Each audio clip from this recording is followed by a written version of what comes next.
ঢুকাবে তখন আমি ফাঁকা মাঠে গোলটা দেবো। যতবার শুনেছেন যে গ্রামে বাঘ গেছে, কখনো কিন্তু দিনের বেলা যায়নি। ও কিন্তু অতটা বোকা নয়। সবাইকে পারিয়ে আপনার যে গরু ছাগল যাচ্ছে। তবে অ্যাকচুয়ালি কি জানেন তো, মামার বাড়িতে যায় তো তাড়াতাড়ি কিন্তু আসতে চায় না। যখন গ্রামে যায় শুনে নিন, গ্রামে যখন যায় তাড়াতাড়ি কিন্তু আসতে চায় না। কারণ কি জানে যে আজকে ছাগলটা নিয়ে যদি আমি চলে আসি তাহলে তো পরের দিন আর খাওয়া হবে না। আমরা মামার বাড়ি গেলে তাড়াতাড়ি আসতে চাই না, একটু 2-4 দিন থাকি মামার বাড়ি, খুব ভালো মন্দ খাই।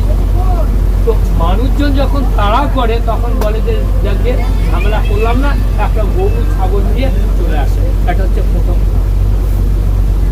দ্বিতীয় কারণ হলো এই, আপনাদের জানা আছে যে বাঘের মাসি কাকে বলা হয়?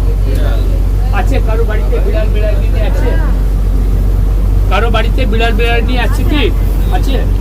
একটা কথা বলুন তো ম্যাম, যে আমাদের গরু ছাগল বেলা যখন বাচ্চা প্রসাব করে ওরা বলে না যে একটু গোয়ালে নিয়ে যাও বা একটু আড়াল জায়গায় নিয়ে যাও, সেখানে বাচ্চা প্রসাব করবো। কিন্তু বিড়ালিনী যখন বাচ্চা প্রসাব করে দেখবেন যে ঘরের রান্নাঘরে আনাচে কানাচে সেখানে বাচ্চা প্রসাব করে। কেন করলো? কেন করলো? বিড়ালিনী যখন বাচ্চা প্রসাব করলো ঘরের কোনা রান্নাঘরে আনাচে কানাচে বাচ্চা প্রসাব করলো, কিন্তু গরু ছাগল বেলা যখন বাচ্চা প্রসাব করলো ওই জায়গা করলো। কিন্তু বিড়ালিনী কেন জানেন? শুনে নিন আজকে। কারণ হচ্ছে ঘোড়া বিড়াল, যেটাকে আমরা পুলিশ বিড়াল বলি, এই বিড়াল বাচ্চাকে মেরে দেয় বাচ্চা। ওই জন্য সে একই কথা না, বাঘের হয় এই কথা আপনার গভীর জঙ্গলাতে বিভিন্ন জায়গা বাসা বাঁধে যাতে না দেখতে পায়। এই বাচ্চাকে খাওয়ানো একটা সাঁতার শেখানো, শিক্ষা শেখানো সমস্ত বাইরে কিন্তু বাগিয়ে করে। তো বাচ্চাগুলো যখন বড় হলো মা দেখতে যে আমার দুঃখ এখানে সাপোর্ট নিয়ে দাঁড়ানো। হ্যাঁ আবু এখানে দাঁড়ালাম সাপোর্ট নিয়ে। এই তো গিরল ধরা আছে, দেখো তুই বলছিস না তোর কি জুতো বলছিলি না, তোর কি একটা জুতো বলছিলি না আমাদের? হ্যাঁ তোর জুতো নাই, হেভি জুতো বলে স্লিপ খাবে না। আমারটা স্লিপ খাবে, তোরটা খাবে। কি করে? দেখ দেখ, আমি টানবো তাও যাবে না।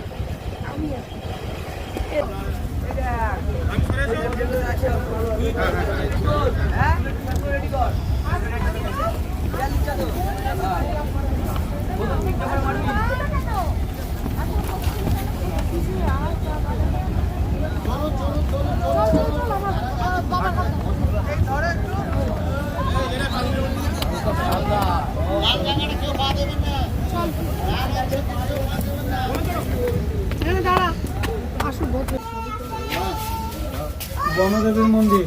এই জুতো পাই দেবে, দাঁড়ান আসুন, তারপরে বলবেন।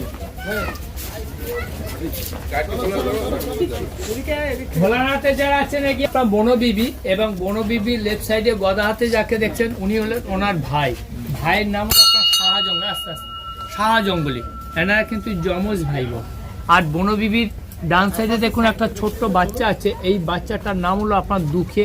দুঃখে কিন্তু গ্রামেরই একটা ছেলে, এর বয়স তখন মাত্র 12 বছর। সেই টাইমে ও চাচার সঙ্গে জঙ্গলে গিয়েছিল মধু সংগ্রহ করতে, হঠাৎ ও বাঘের কবলে পড়ে। তখন বনবিবির নাম স্মরণ করেছিল বনবিবি, এবং তার ভাই এসে তাকে বাঘের হাত থেকে রক্ষা করে। এইটা আমাদের পৌষ সংক্রান্তিতে এই পূজাটা হয়, বুঝতে পেরেছেন? যারা মাছ কাঁকড়া মধু সংগ্রহ করতে যায় তারা কিন্তু পূজাটা দিয়ে যায়। আমরা স্বাভাবিকভাবে জানি যে মুসলিমরা মূর্তি পূজা বিশ্বাসী না, কিন্তু আমাদের এখানে হিন্দু আছে, মুসলিম আছে, এদের জীবন জীবিকা বেশিরভাগ হচ্ছে মাছ কাঁকড়া মধু সংগ্রহ করা। তারা যাওয়ার আগে পূজা দেয় একটা উদ্দেশ্যে, যে তারা জানে যে বনবিবিকে পূজা দিয়ে জঙ্গলে গেলে, ঠিক আছে? এটা কিন্তু লোকাল সাইডেও পূজাটা হয়, জঙ্গল সাইডেও পূজাটা হয়, বুঝতে পারছেন? এটা বছরে একবার হয়।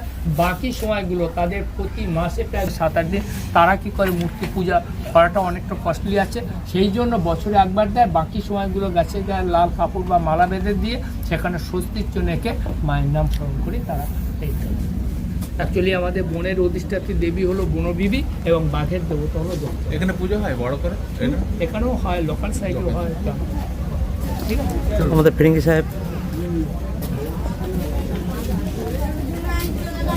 তাই জন্য এটা হচ্ছে আমাদের ইন্ডিয়ান গভর্নমেন্টের ক্যাটাগরি, ইন্ডিয়ান গভর্নমেন্টের ক্যাটাগরি ছিল। এটা প্রচুর তেল খরচ হতো, ঘন্টায় প্রায় 30-35 লিটার তেল খরচ হতো। তো সরকার দেখলো যে একে চালানো মানে আমি দেউলিয়া হয়ে যাব। তো আপাতত 17-18 বছর হলো এখানে ও দেহ রেখেছে। ঠিক আছে, এটা পুরো লোয়ার বডি টাইগার বলে লেখা ছিল। তো আগে আমাদের ডিপার্টমেন্টের লোকজন এটা থাকতেন, কিন্তু এটা শীতের দিনে প্রচণ্ড ঠান্ডা লাগতো, গরমের দিনে প্রচণ্ড গরম লাগতো, যার জন্য ওনাদের জন্য কোয়ার্টারটা বানিয়ে দিয়েছে। তো এখন এটা কেন পড়ে থাকবে যে এটা বাঁদরে এটা দখল করে নিয়েছে। শুনছো দাদা, পরে বলবা কিন্তু ভাই যখন ডাব করবো তখন তুমি কিন্তু কথা বলবা কেন? বাঁদরে দখল করে দিই না, একটা বাঁদর মুভি আছে না, দ্য মানকি কিংডম। চলে আসো। দুটো পাইছে এটা বলেছে। আচ্ছা, গাড়ির সময় না থাকলে তো কিছু বুঝবে না। তুমিও চলো। এই গাড়ি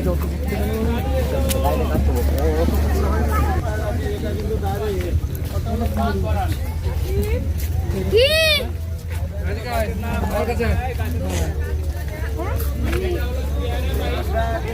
সব গাছের নাম লেখা হয়েছে, কোপা গাছ। এটা মোটর ম্যাথ কারণ পুরো পাতা পোতা ধরা যাবে না কিন্তু। গাছের ফুলগুলো একটা মিল আছে, এই জন্য গাছটার নাম হচ্ছে ফাঁকড়া গাছ। মোটা পাতা না হলে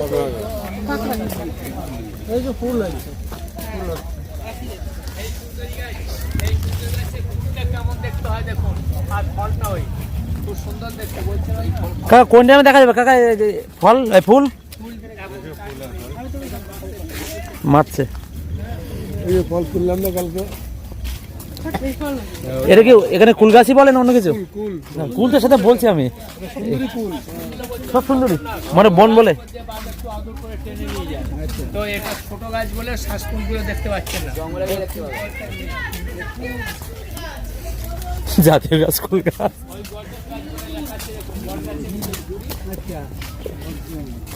বাঁদরের কোটি আছে দেখবেন।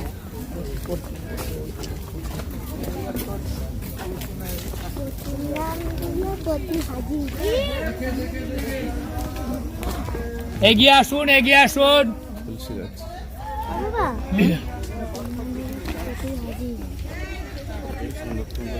সবাই এগিয়ে আসুন। এগিয়ে আসতে বলতে তুমি এগিয়ে আসো, আমি সাত দেখেছি, বেশি বকো না। হ্যাঁ, বলছি এই গাছটা শুনুন, এই গাছটার নাম হচ্ছে খলসি গাছ, যে খলসি ফুলে মধু সুন্দরবনে বিখ্যাত। হ্যাঁ, এই গাছে আমাদের প্রথম ফুলটা সংগৃহীত হয়। এই ফুলের মধুটা হচ্ছে সুন্দরবনে বিখ্যাত মধু আছে, তবে এখানে খাঁটি মধু সব জায়গায় পাওয়া যায় না। ঠিক আছে, কোথায় পাওয়া যেতে পারে সেটা আমি আপনাদেরকে বলবো, এখন বলছি না। তবে এই ফুলের মধুটা কালেক্ট করা আছে, এটা সাদা এবং সুগন্ধি, এবং এই ফলটা দেখুন কিছুটা কাঁচা লঙ্কার মতো, ফলে সব বাঁকানো থাকে। আমাদের মেয়েরা কিন্তু অনেক সময় এই গাছের ফুল ফল দিয়ে সাজাগোজা করতো, বুঝতে পেরেছেন? খুব সুন্দর। যখন এর ফুল ফুটবে এখান দিয়ে হারলে মনে হবে যে গন্ধ। রুট রুট রোড না রুট রুট আর ডাবল আর টি। টিটা বাদ দিলে হবে, এস বাদ দিলে হয়ে যাবে না, কোনো অসুবিধা নেই। বুঝলে? আর ডাবল আর টি এস রুটস। এই যে এখানে বাঘ মামা টেনে নিয়ে যায় আমাদের, ওটা দিয়ে চলো দেখি কেন কি হবে। আর এটা হচ্ছে আপনার পেয়ারা বাইন, বলেছিলে আমরা যে এইখানে বলেছিলে ঠিক আছে? পেয়ারা ভাই তখন আদা হয়ে যাবে। এই এখানে বাঘ মামা টেনে নিয়েছে। সাইডে কথা বলবে না, তাহলে আমার কথাটা শুনতে পাবে না। ওটা পেয়ারা বাইন বলেছি। এটা দেখুন, এই গাছটার নাম হচ্ছে গেওয়া গাছ। সবাই শুনতে পেয়েছেন? এই গাছটার নাম আছে গেওয়া গাছ, গেওয়া। এই এক ধরনের আঠা হয়, ইয়েস, লেখা আছে দেখুন, ব্লাইন্ড ইউর আই প্লান্ট। ঠিক আছে, এই গাছের পাতা এক ধরনের আঠা আছে। একটু বরফ করে দেখতে গেলে চোখে ফেলতে হবে। কাকা নিজের চোখে ফেলবে তো। ও সাদা, পাতাটা অনেকটা ইয়ে হয়ে গেছে, আটাটা একদম দুধের মতো। ঠিক আছে, এই গাছ। এমনকি এই গাছের ডাল ওখানে আপনার চোখ মুখ ফুলে যাবে। Control Majnu control. বিষাক্ত গাছ। এটা পড়েছি, এতে বইতেও পড়েছি। আমি পড়েছে, ফাইবার বইতে ছিল। এখানটা যাইনি, এখানটা এসছে বলে কিছু আছে দেখা। এখানে এসে বাঘে জল খায়, এখানে বাঘে এসে জল খায়। এত সকালে খায় না ওরা, এখন ঘুমাচ্ছে বলুন না, রাত্রিবেলা বাঘ টহল দেয়। ওই 11-12 দিকে একটু গরম পড়বে তখন খাবে। এখান থেকে ওই পার হবে, এই ঝোপের ভেতর ঘুমাচ্ছে। এগুলো মানে নেট দেওয়া আছে বুঝলি। কোথায় না রেড দেন না নেট নেই, এগুলো পুরো ফাঁকা। কোনো পশু পাখি নেই। এখন একটা বাঘ সময় থাকে, এখন আমরা আটকে আছি জঙ্গলের মধ্যে দিয়ে, দেখুন কাটাতে দিয়ে দিয়ে নেট দিয়ে আটকে আছে।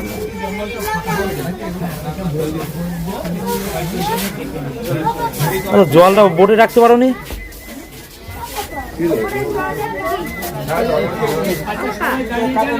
জলটা ধরে রাখা আছে অনলি বাঘ, হরিণ, শুয়োর, বসব ধরে জল খাওয়ার জন্য। এবং পাটটা দেখুন চারিদিকে উঁচু করা আছে যাতে নোনা জলটা না আসে। এই যে দেখুন ভেজা ভেজা দেখছেন না, এটা কিন্তু নোনা জল হচ্ছে। এখানে আমাদের কিন্তু জুয়া ফুটে গেছে, আস্তে আস্তে ওই জল কিন্তু চলে যাচ্ছে। তো ওই নোনা জলটা যাতে না মিশে যায়, তার জন্য কিন্তু পাটটা উঁচু করা আছে। এবং এই যে ফাঁকা যে রাস্তাগুলো আছে, এটা অ্যাকচুয়ালি কিন্তু এখানে জঙ্গল থাকে। এটা ওই যে আমাদের তো কোনো সময় মনে ঘুরতে হয়েছে, তখন ওই সময় জ্বরটা বেশি আসলে কারণে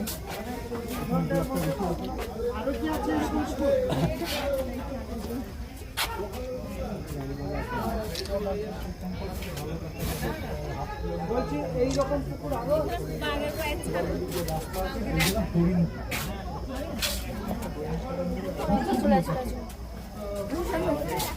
দেখা যায়।